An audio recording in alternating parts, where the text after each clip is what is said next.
जब भी समाज में कुछ बदलता है, मान लीजिए रिश्ते उलझते हैं, नई पीढ़ी सवाल उठाती है, तो एक जवाब है जो हमेशा सुनने को मिलता है, ये सब पश्चिमी संस्कृति का असर है। बिल्कुल, ये एक बहुत ही कॉमन लाइन है। हाँ, और आज हमारे पास जो स्रोत है वो इसी सोच की कह सकते हैं जड़ तक जाता है। ये एक पॉडकास्ट पैकेज है जिसका शीर्षक है ओशो ज्ञान, पश्चिम को दोष देना आसान है। अच्छा। और ये पैकेज एक बहुत तीखा सवाल पूछता है कि क्या समस्या सच में बाहर से आ रही है या फिर ये सिर्फ एक बहाना है अपने अंदर झांकने से बचने का। सही बात है। तो आज हम इसी मनोविज्ञान की परतें खोलने वाले हैं। इस पूरे स्रोत में 2 शब्दों पर बहुत जोर दिया गया है। एक है प्रोजेक्शन, हाँ। यानी अपनी कमियों को दूसरों पे मढ़ना, और दूसरा है इंट्रोस्पेक्शन, मतलब अपने भीतर झांकना। बिल्कुल। तो चलिए शुरू करते हैं इस दिलचस्प पड़ताल को। स्रोत की शुरुआत ही इस बात से होती है कि कैसे पश्चिमी प्रभाव का लेबल हर उस चीज पर चिपका दिया जाता है जो हमें असहज करती है। बिल्कुल। और इस स्रोत की सबसे आकर्षक बात यह है कि वो इसे सिर्फ एक सामाजिक आदत की तरह नहीं देखता। अच्छा। वो इसे एक गहरे मनोवैज्ञानिक पैटर्न के तौर पर देखता है जिसे प्रोजेक्शन कहा गया है।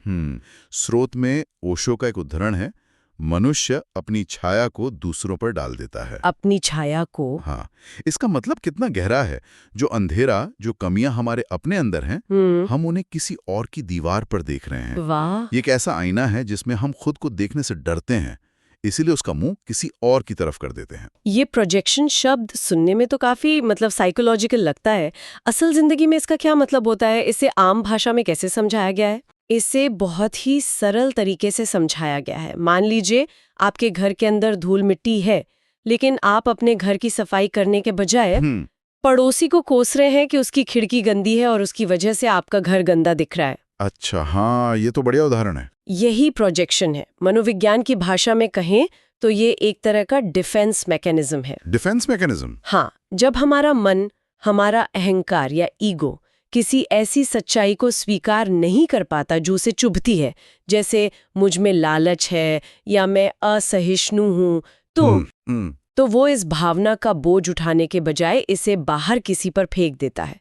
फिर हम कहने लगते हैं, अरे वो समाज बहुत लालची है या उस संस्कृति में बहुत खुलापन है। सही है। इससे हमें एक पल की राहत मिल जाती है क्योंकि हमें खुद को बदलना नहीं पड़ता। वाह, मतलब हमारी आलोचना असल में हमारी अपनी ही छिपी हुई असुरक्षा हो सकती है या वो सच जिसे हम मानना नहीं चाहते। बिल्कुल। इस पैकेज में कुछ बहुत तीखे सवाल भी उठाए गए हैं, जैसे क्या हमारे समाज में जो दमन है, जो पाखंड है या दोहरे मापदंड हैं, वो सब पश्चिम ने हमें सिखाए हैं या वो पहले से ही यहाँ थे और अब हम सिर्फ एक बलि का बकरा ढूंढ रहे हैं। और यहीं पर इस चर्चा की सबसे गहरी परत खुलती है।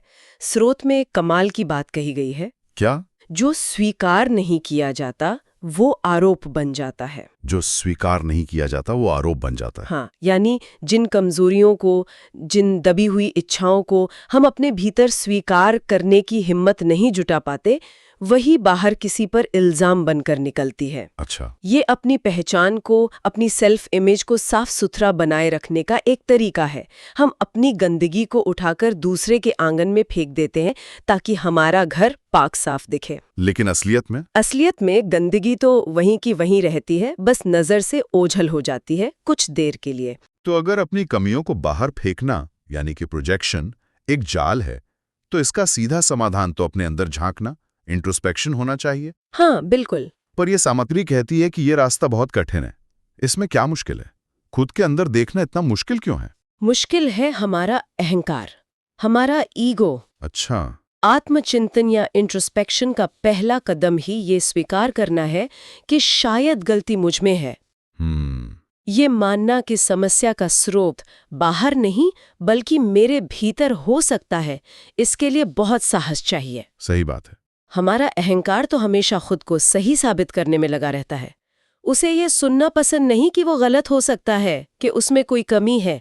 जैसे ही हम अंदर झांकना शुरू करते हैं, अहंकार को चोट लगती है, उसे खतरा महसूस होता है। और इसके ठीक उलट दूसरों पर दोष मढ़ने में एक अजीब सा सुकून है ना? हाँ, एक आराम है। ये कहना कितना आसान है कि हम तो बहुत अच्छे हैं, हमारी परंपराएं महान हैं, ये सब बाहर की हवा है जो माहौल खराब कर रही है। इस स्रोत के मुताबिक ये हमें एक अस्थायी शांति देता है, पर ये शांति झूठी क्यों है?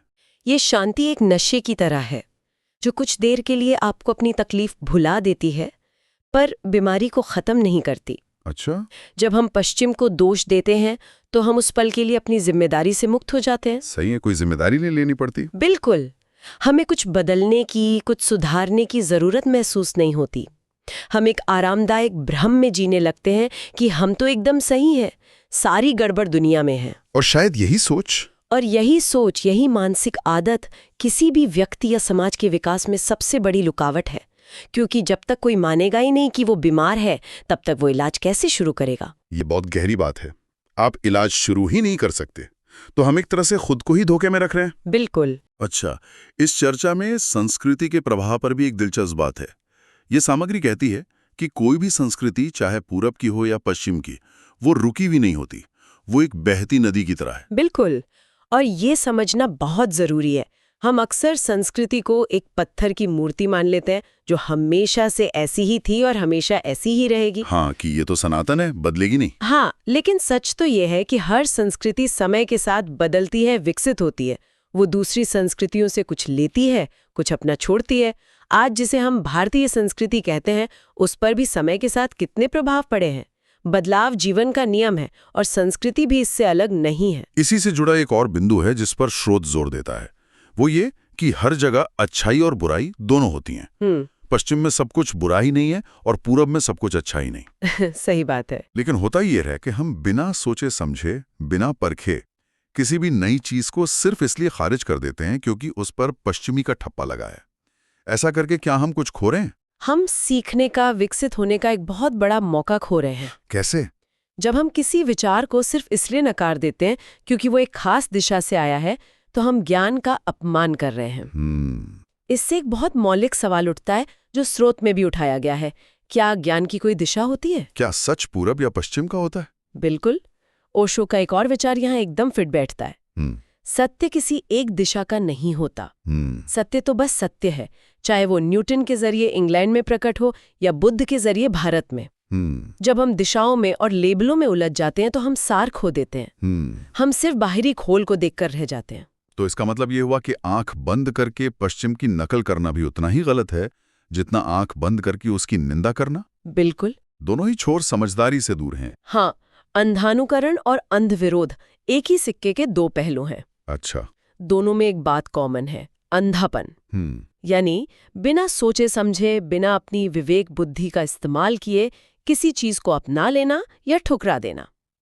स्रोत का इशारा इसी तरफ है कि हमें अपनी आंखें खोलने की जरूरत है, चीजों को वैसे देखने की जैसी वो हैं। हाँ, जैसी वे हैं, न कि जैसी हम देखना चाहते हैं या जैसा हमें सिखाया गया है। तो फिर यहाँ से आगे का रास्ता क्या है? अगर प्रोजेक्शन एक जाल है, आत्मचिंतन मुश्किल है और संस्कृति एक बहती नदी है, तो समाधान कहाँ मिलेगा? इन सबका निचोड़ क्या है? इस सामग्री के अनुसार समाधान एक ही शब्द में छिपा है, जागरूकता। जागरूकता, होश में आना, न तो पश्चिम का अंधानुकरण करना, न ही उस पर अंधाधुंध दोष लगाना, बल्कि अपनी आंखें खोलकर ये देखना कि हमारे समाज की जमीनी हकीकत क्या है, हमारी परंपराओं में क्या है जो आज भी कीमती है और क्या है जो समय के साथ अप्रासंगिक हो गया और जिसे बदलने की जरूरत है। और सबसे बढ़कर ये देखना कि हमारे अपने भीतर क्या चल रहा है। जब आप कहती हैं अपने भीतर देखना, तो इसका व्यावहारिक मतलब क्या है? क्या इसका मतलब है अपनी गलतियों को ढूंढना और खुद को कोसना? नहीं, बिल्कुल नहीं। स्रोत इस फर्क को बहुत खूबसूरती से सामने रखता है। अच्छा। आत्मचिंतन का मतलब खुद को अपराधी महसूस कराना नहीं है। इसका मतलब है अपने भीतर के अंधेरे और उजाले दोनों को बिना किसी जजमेंट के, बिना किसी लाग लपेट के देखना। ये स्वीकार करना कि हाँ, मुझ में गुस्सा भी है, लालच भी है और ईर्ष्या भी है। जिस पल हम अपनी इन छायाओं को स्वीकार कर लेते हैं, उन्हें किसी और पर फेंकने की यानी प्रोजेक्ट करने की जरूरत खत्म होने लगती है। सही है। जब हम अपनी धूल को मान लेते हैं, तभी हम उसे साफ करने के बारे में सोच सकते हैं, उससे पहले नहीं। और शायद तभी हमें बाहर दोष मढ़ने की जरूरत महसूस नहीं होती। जब हम अपनी जिम्मेदारी ले लेते हैं, तो इल्जाम लगाने का खेल ही खत्म हो जाता है। एकदम सही। और यहीं पर हम इस पूरी चर्चा के केंद्रीय संदेश पर पहुंचते हैं, जिसे ओशो के एक उद्धरण में बहुत सटीक ढंग से कहा गया है। परिवर्तन बाहर से नहीं, भीतर से शुरू होता है। भीतर से शुरू होता है। हाँ, असली लड़ाई पूरब और पश्चिम की या किसी भी संस्कृति की नहीं है। असली चुनौती अपनी चेतना को जगाने की है, अपने भीतर के सच का सामना करने की है। जब एक व्यक्ति अपने भीतर बदलाव लाना शुरू करता है तो समाज में बदलाव अपने आप झलकने लगता है। आखिर समाज हम लोगों से ही तो बनता है। सही बात है। बाहर की दुनिया हमारे अंदर की दुनिया का ही तो एक बड़ा प्रतिबिंब है। बिल्कुल। तो आज की इस पूरी बातचीत से जो सबसे बड़ी बात निकल कर आ रही है वो ये है कि पश्चिमी संस्कृति पर उंगली उठाना एक बहुत आसान और एक आरामदायक रास्ता हो सकता है। बिल्कुल ना सकता है। वो आत्मचिंतन का ही रास्ता है। हाँ। प्रोजेक्शन एक तरह का पलायन है, भागना है, जबकि इंट्रोस्पेक्शन खुद का सामना करने का साहस है। और जाते जाते ये स्रोत हमें एक बहुत ही शक्तिशाली विचार के साथ छोड़ जाता है। एक ऐसा सवाल जो हमें खुद से पूछना चाहिए। क्या है वो सवाल? असली सवाल ये नहीं है कि पश्चिम कैसा है या पूरब कैसा है। असली सवाल ये है कि हम खुद को आईने में देखने की हिम्मत रखते हैं। क्या हम उस आईने में झांकने के लिए तैयार हैं? हाँ, जिसमें हमारी अपनी असली बिना फिल्टर वाली तस्वीर दिखाई दे, बिना किसी बाहरी चीज पर, बिना किसी और संस्कृति पर दोष मढ़े। इसका जवाब ही तय करेगा कि हम विकास के रास्ते पर हैं या सिर्फ एक सुविधाजनक भ्रम में जी रहे हैं।